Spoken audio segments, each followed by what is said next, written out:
국내 정유사들이 1분기 깜짝 실적을 기록했습니다. 실적을 이끈 1등 공신은 석유 사업이 아닌 화학 사업이었습니다. 담배계의 아이폰으로 불리는 전자담배 아이코스가 내달 5일 국내에 상륙합니다. 국내 담배업계의 지각 변동이 예고됩니다. 1분기 증권사의 실적이 발표됐습니다. 대형 증권사와 중소형 증권사의 실적 양극화가 심해지고 있습니다. 오는 10월부터 법령을 위반한 금융회사에 부과할 수 있는 과태료나 과징금의 한도가 최대 3배 이상 인상됩니다. 솜방망이 처벌을 없애기 위한 조치입니다.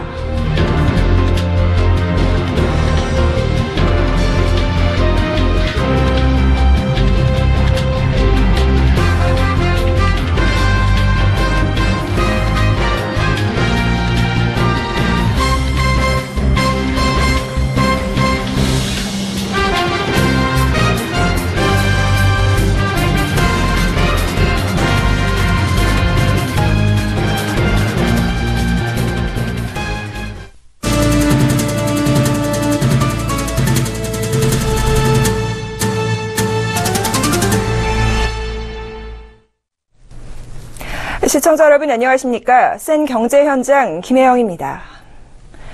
정유사 4곳의 지난 1분기 영업이익이 2조 6천억 원에 달해 6년 만에 최대 분기 영업이익을 올렸습니다.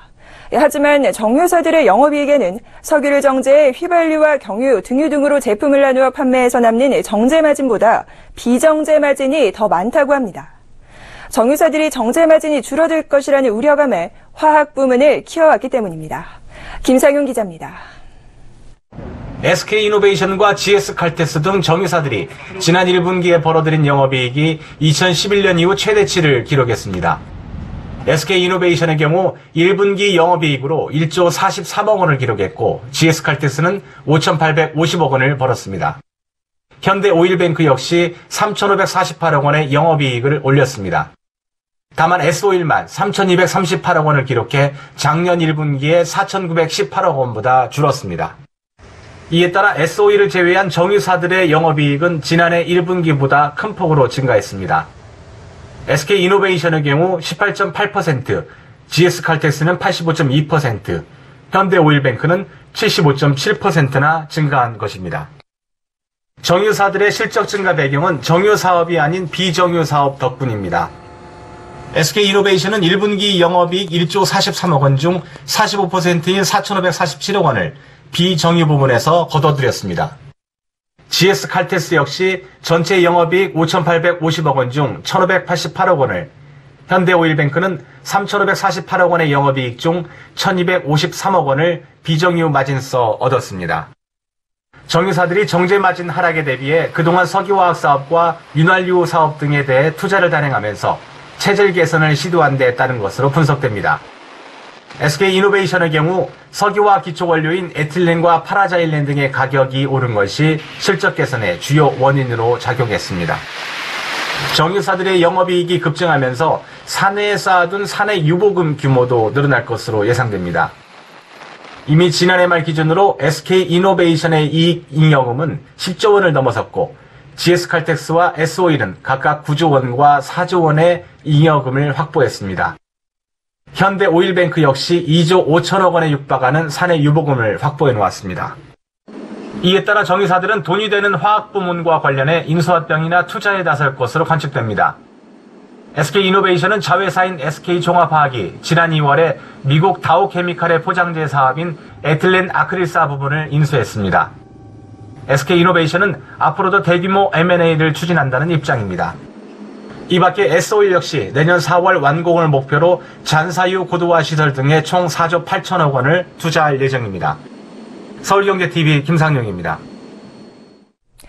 일본, 유럽 등에서 신드롬적인 인기를 누린 전자담배 아이코스가 내달 5일 우리나라에도 상륙합니다.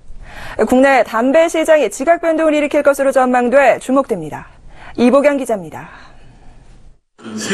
다음 달 5일 필립 모리스가 관련형 전자담배 아이코스를 본격적으로 판매합니다. 아이코스는 필립 모리스가 10년간 개발비 30억 달러를 투자한 제품으로 기존 전자담배와는 달리 일반 담배와 모양이 같은 히트 스틱을 꽂아 쓰는 제품입니다. 기존 담배가 불을 붙여 태우는 것과 달리 아이코스는 전용 기기를 통해 담배를 찌는 방식으로 작동합니다. 맛과 향이 일반 담배와 비슷하고 유해성을 낮췄다는 설명에 일본과 유럽 등에서 인기를 끌고 있습니다. 아이코스는 앞서 출시된 일본 시장에서 돌풍을 일으키며 2년 만에 9% 점유율을 기록한 바 있습니다. 일반 담배 연기에 비해 유해한 물질이 90% 이상 적게 포함되어 있다는 게 필립 모리스의 설명입니다. 시스템 독성화, 또 임상 실험, 또 소비자 인지자 조사 이런 것들을 거쳐서 모든 저희가 주장하고 있는 바들은 철저한 연구에 의해서 나온 데이터를 가지고 있고 외부의 독립기관에서도 검토를 하고 검증을 하는 거를. 업계에서는 아이코스의 상륙으로 국내 담배 시장의 지각 변동이 일 것으로 전망하고 있습니다. 이에 따라 KTNG는 5월부터 전자담배 태스크포스를 꾸려 연내 출시를 목표로 관련형 전자담배 스틱 제조 설비를 독일 회사에 발주했습니다. 글로벌 1위 담배업체인 BAT도 아이코스의 대항마로 관련형 전자담배 근로 국내 출시를 논의 중인 것으로 알려졌습니다. 또 아직 아이코스에 대한 개별 소비세 기준이 없어 정치권 논의가 촉발될 것으로 보입니다. 개별 소비세 법 기준이 없어 파이프 담배의 기준을 적용받는데 이는 기존 담배보다 세율이 낮아 형평성 논란이 일 것으로 보입니다. 서울경제TV 이보경입니다. 증권사들의 1분기 성적표가 공개됐습니다. 실적 상위 3개 증권사의 순이익이 각각 1,000억 원을 넘는 등 대형 증권사의 실적은 대폭 개선되는 모습을 보였는데요.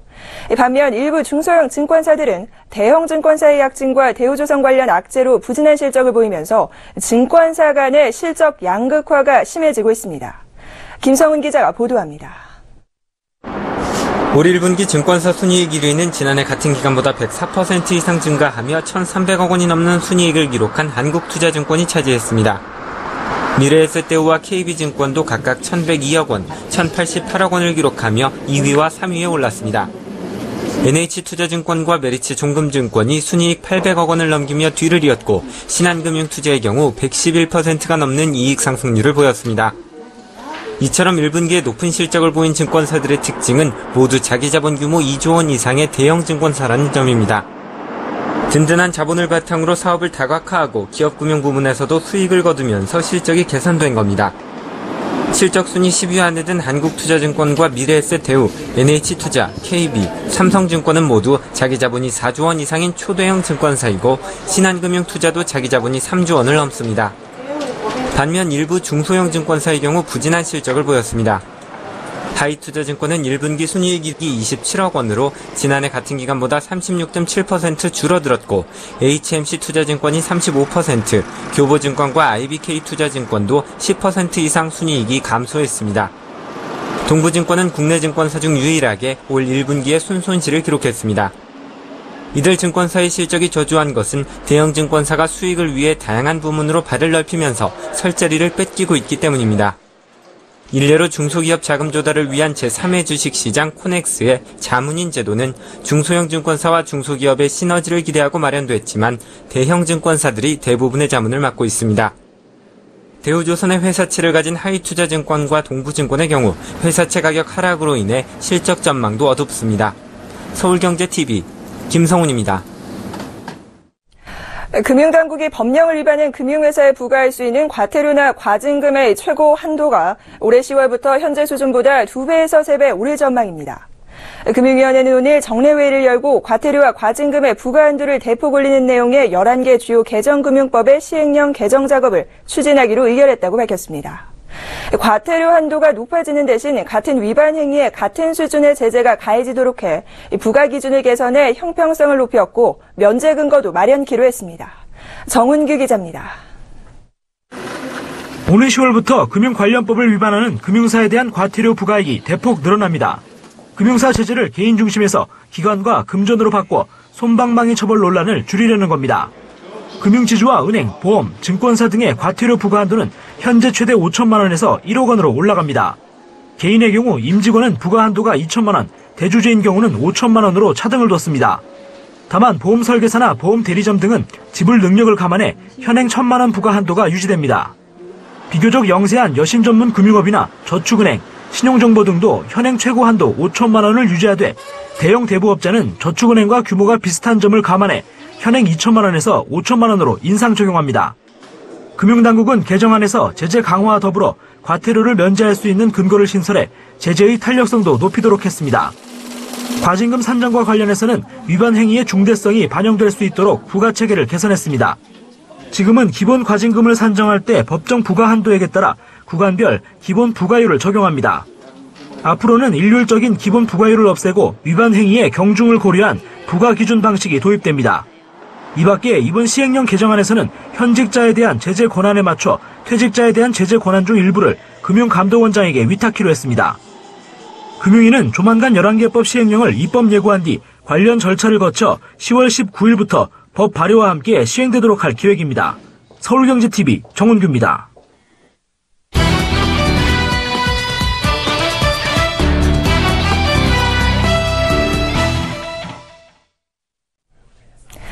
이재현 CJ그룹 회장이 오늘 오전 경기도 수원 광교 신도시에 있는 CJ그룹 연구개발센터인 CJ 블러썸파크 개관식과 임직원 대상 성과 수상식인 올리원 컨퍼런스에 참석했습니다.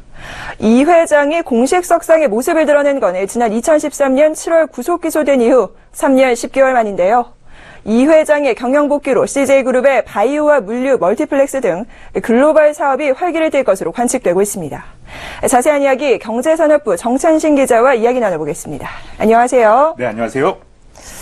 네, 정 기자, 3년 10개월 만이죠. 이재현 회장이 카메라 앞에 모습을 드러냈습니다. 유전병으로 미국을 오간 것으로 알고 있는데 건강 상태 어때 보였습니까? 네, 자 말씀하신 대로 이재현 회장이 약 4년 만에 모습을 드러낼 것으로 예상이 되면서 저희 영상 취재팀이 이 모습을 담기 위해 현장에 출동했습니다. 오늘 오전 10시경에 경기도 수원 광교 신도시에 있는 CJ그룹의 연구개발센터 CJ 블러썸파크 개관식이 열렸는데요. 이 회장이 휠체어를 타고 블러썸파크에 들어가는 모습과 또 식수를 하기 위해 건물 앞에서 삽으로 흙을 뜨는 모습이 저희 카메라에 포착됐습니다. 영상으로 보는 바와 같이 이 회장의 건강은 예전보다 다소 회복된 것으로 보입니다. 이 회장은 기념수인 오엽송에 흙을 뿌리기 위해 휠체어에서 내려 3분가량 서 있기도 했는데요. 주변에 도움을 받기도 했지만 혼자 서 있는 모습으로 봐서는 몸이 다소 호전된 것으로 보입니다.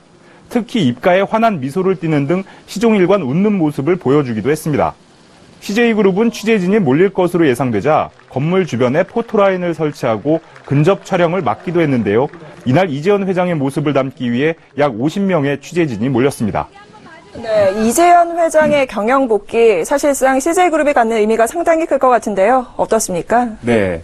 자, 우선 총수부재로 미래 성장 동력 확보에 어려움을 겪었던 CJ그룹은 숨통이 다소 트일 것으로 예상됩니다. 앞서 김혜영 앵커 말대로 이재현 회장은 지난 2013년 7월 횡령과 배임 혐의로 검찰에 구속 수감된 지 3년 10개월 만에 경영에 복귀한 것인데요. 이 회장은 조세 포탈과 횡령, 배임 등의 혐의로 징역 2년 6월, 또 벌금 252억 원을 선고받았고 지난해 광복절에 특별 사면됐습니다. 이는 국내 주요 기업 총수 가운데 가장 긴 공백 기간입니다. 구속 수감됐다 풀려난 최태원 SK그룹 회장은 2년 7개월, 김승현 하나그룹 회장은 2년 4개월 만에 경영 현장으로 복귀한 바 있습니다. CJ그룹은 이 회장의 복귀로 그동안 이루지 못했던 글로벌 사업을 추진하는 등 그룹의 미래 성장 동력 확보에 집중할 계획입니다. 네, 정 기자가 말씀했듯이 아무래도 이 회장의 경영 복귀로 CJ그룹의 글로벌 사업이 굉장히 활기를 띨 것으로 예상이 되는데요. 앞으로 CJ그룹의 계획 어떻습니까? 네, 자 CJ그룹은 이 회장의 복귀에 맞춰서 출입 기자들한테 보도자료를 배포하고 앞으로의 계획을 밝혔습니다.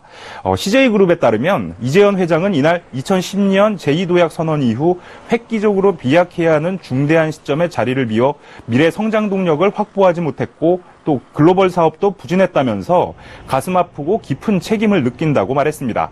이 회장이 말한 제2도약 선언은 2020년에 CJ그룹 매출 100조 원, 영업이익 10조 원을 달성하고 또 해외 매출 비중이 70% 이상 달하는 글로벌 선도 기업으로 거듭나겠다고 선포한 그레이트 CJ 비전을 말합니다. 이 회장은 오늘부터 다시 경영에 정진하겠다면서 미래 성장 동력을 확보하고 미완의 사업들을 본궤도에 올려놓겠다고 강조했습니다. 또 이를 위해 모든 노력과 지원을 아끼지 않겠다고도 덧붙였습니다.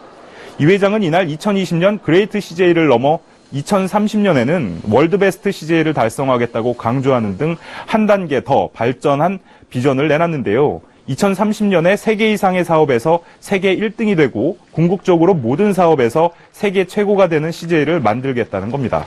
네, 복귀와 함께 굉장히 큰 포부를 드러낸 것 같은데요. 구체적인 투자 계획 궁금합니다. 어떻습니까? 네. 자, CJ그룹은 이 회장의 바람대로 월드베스트 CJ로 거듭나기 위해 통 큰 투자를 약속했습니다. 당장 올해 5조 원 투자 등 2020년까지 물류와 바이오, 문화 콘텐츠 등의 분야에 인수합병을 포함해 총 36조 원을 투자할 계획입니다. 올해 투자는 CJ그룹이 최근 3년간 투자한 금액인 약 2조 원과 비교하면 2배 이상 되는 규모입니다. 재계에서도 해외 매출 비중이 30%를 넘은 계열사를 중심으로 바이오와 물류, 멀티플렉스 등 분야에서 글로벌 진출을 강화할 것으로 관측하고 있습니다. 지난해 말 기준으로 CJ제일제당의 해외 매출 비중은 41.5%, CJ 대한통운은 31%, CJCGV는 32%를 기록했습니다. 네, 지금까지 CJ 이재현 회장의 경영 복귀와 또 향후 CJ그룹의 향방에 관해 경제산업부 정상신 기자와 알아봤습니다. 오늘 말씀 고맙습니다.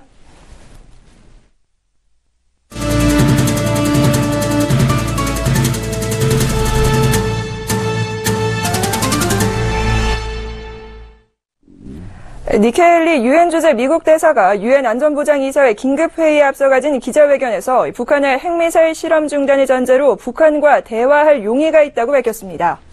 진정성이 담긴 완전한 핵폐기 의사를 북한이 분명히 밝혀야 대화할 수 있다는 트럼프 미국 정부의 입장과 비교하면 대화 쪽에 더욱 여지를 둔 발언으로 받아들여지고 있습니다. 헤일리 대사는 유엔 차원의 추가적인 대북 제재 결의안을 중국과 논의 중이라면서 미국과 중국은 북한의 미사일 도발 대응에 공조를 이루고 있다고 강조했습니다. 이와 관련해 유엔 안보리는 긴급회의를 열어 북한의 신형 탄도미사일 도발을 규탄하고 실효성 있는 대북 제재 방안 논의에 들어갔습니다. 문재인 대통령은 이영렬 서울중앙지검장과 안태근 법무부 검찰국장 간 이른바 돈봉투 만찬 사건에 대한 검찰을 법무부와 검찰청에 지시했습니다. 윤영찬 국민소통수석은 오늘 춘추관 브리핑에서 이같이 밝히고 해당 사건을 엄정히 조사해 공직기강을 세우고 청탁금지법 등 법률 위반이 있었는지도 확인해야 한다고 말했습니다. 윤 수석은 이 검장과 안 국장이 만찬 자리에서 돈봉투를 건넨 과정에 이른바 김영란법 등의 법률 위반이 있었는지 확인할 필요가 있다고 설명했습니다. 특히 이 검장이 검찰 인사를 책임지는 법무부 검찰 1, 2과장에게 경력금을 전달한 이유와 안 국장이 건넨 경력금의 출처에 대해서도 확인이 필요하다고 밝혔습니다. 금융감독원은 저금리 대출을 위해선 먼저 고금리 대출을 받아야 한다는 권유를 받는다면 100% 보이스피싱이라며 주의를 당부했습니다. 보이스피싱 사기범들은 피해자가 고금리 대출을 먼저 받게 한 뒤 대포 통장으로 대출금 상환을 유도해 돈을 챙기는 수법을 최근 쓰고 있습니다.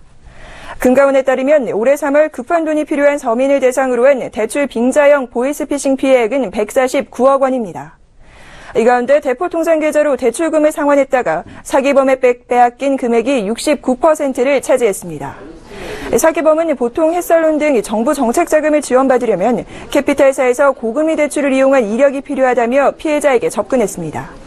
이후 고금리로 대출을 받은 뒤 은행연합회를 통해 즉시 상환하면 신용등급이 올라 저금리 대출이 가능하다고 안내했습니다. 사기범은 은행연합회 직원이 사칭해 대포 통장으로 피해자가 고금리 대출을 상환하도록 하고 이를 챙겨 달아났습니다. 금감원은 대출 상환 계좌가 본인 명의나 대출을 실행한 금융회사의 법인 계좌, 가상 계좌가 아닌 경우 보이스피싱을 의심해야 한다고 설명했습니다. 미국이 본격적으로 기준금리를 올릴 조짐을 보이면서 유럽과 신흥국은 주식시장에서, 선진국은 부동산 시장에서 큰 투자 기회가 있을 것이라는 예측이 나오고 있습니다. 전문가들은 경험적으로 미국 연방준비제도가 금리를 인상할 때는 미국 증시 수익률이 낮아지는 반면 서유럽이나 신흥국의 주가 수익률은 강세를 보였다면서 연준이 본격적인 금리 인상 기조를 보이는 상황에서 글로벌 주식 투자 자금은 미국보다 가격 부담이 덜한 유로존이나 신흥국 주식을 선호할 가능성이 크다고 전망했습니다. 1994년부터 2006년까지 있었던 세 번의 미국 금리 인상기 동안 미국의 평균 주가 상승률은 5.6%로 금리 인상 전 평균의 절반에 그쳤습니다. 반면 러시아는 64%가 넘는 주가 상승률을 보였고 독일, 프랑스 등 유럽 지역과 터키, 브라질, 인도, 대만, 한국 등 신흥국 주가도 강세를 보였습니다. 전문가들은 또 미국의 금리 인상 시기에 부동산 시장도 비슷한 현상을 보여 미국보다 다른 선진국에서 상대적으로 집값 상승세가 두드러지는 경우가 많다고 분석했습니다. 즉 주식, 부동산 같은 경기 민감형 위험자산 투자자들은 미국 금리 인상으로 인한 변화에 대응해 미국이 아닌 다른 지역으로 자산을 돌리는 특성이 있는 것으로 분석됐습니다. 문재인 대통령이 임기 내 공공부문 비정규직 제로시대 실현을 약속한 가운데 공기업에 근무하는 직원 3명 중 1명은 비정규직인 것으로 조사됐습니다. 기업 경영성과평가 사이트 CEO 스코어가 2012년부터 5년간 국내 35개 공기업의 비정규직 현황을 조사한 결과에 따르면 올해 3월 말 현재 전체 직원 17만 1,659명 중 비정규직은 33.2%인 5만 7,031명에 달했습니다. 또 신의 직장으로 불리는 이들 공기업에서 지난 5년 동안 정규직이 5.8% 증가하는 사이에 비정규직은 무려 22.3% 급증했습니다. 그 결과 비정규직의 비중은 2012년 말과 비교하면 3.1%포인트 상승했습니다. 특히 최근 비정규직 전원을 정규직으로 전환하기로 한 인천국제공항공사는 비정규직 비중이 무려 85.6%에 달했습니다. 또 한국마사회, 한국공항공사, 한정KDN, 여수광양항만공사도 전체 직원의 절반 이상을 비정규직으로 채웠습니다. 세월호 현장수습본부는 지난 5일 세월호 침몰해역 수색에서 발견된 유골이 단원고 고창석 교사로 확인됐다고 밝혔습니다. 세월호 참사 1127일 만에 미수습자 가운데 처음으로 신원이 확인된 것입니다. 국립과학수사연구원은 뼈조각에서 추출한 DNA 시료를 미수습자 9명의 가족 유전자와 대조해 신원을 확인했다고 밝혔습니다. 국민권익위원회와 미래창조과학부는 모바일 결제 시 유료 부가 서비스 가입 피해 방지 방안을 마련해 모바일 서비스 이용자 보호에 나섰습니다. 유료 부가 서비스 광고 상단에 본화면인 상품 결제와 무관한 유료 가입 광고라는 문구를 표시하도록 했고 유료 부가 서비스에 가입했을 때 발송되는 문자 메시지에 요금 외에도 가입 일자나 요금 청구 방법, 문자 해지 기능을 포함하도록 할 계획입니다.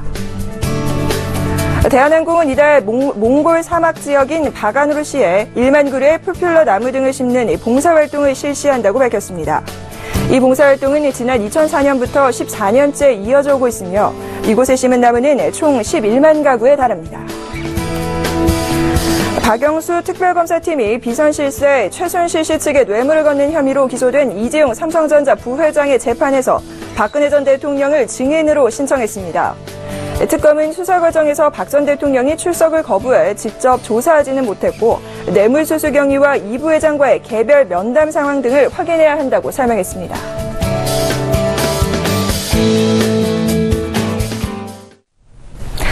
센 경제 현장 준비한 소식 여기까지입니다. 시청해주신 여러분 고맙습니다.